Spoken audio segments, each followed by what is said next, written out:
p.m. Eastern Standard Time this evening. Locations, eastern and southeastern Massachusetts, as well as all of Rhode Island.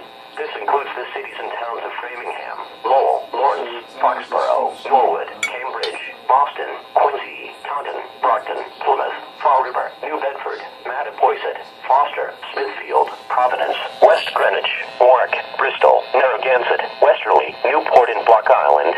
Hazard types: heavy snow, strong winds and blizzard conditions, considerable blowing and drifting snow, strong winds, accumulations, snow accumulations 15 to 25 inches, with locally higher amounts around 30 inches. Snowfall rates of 1 to 2 inches per hour will continue at times through the afternoon.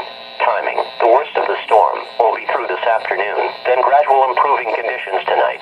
Impacts: heavy snow and strong winds will result in whiteout blizzard So I'm good. Is it getting worse? Visibility.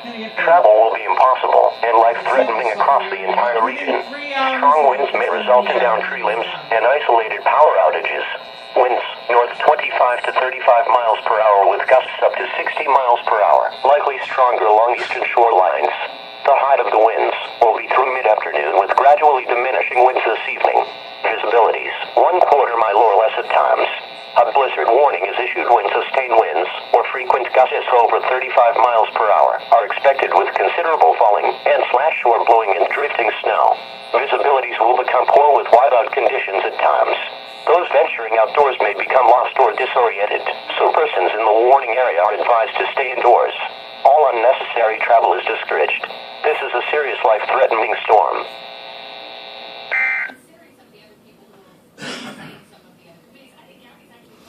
Warning remains in effect until 1 a.m. Eastern Standard Time Wednesday. Locations: portions of western and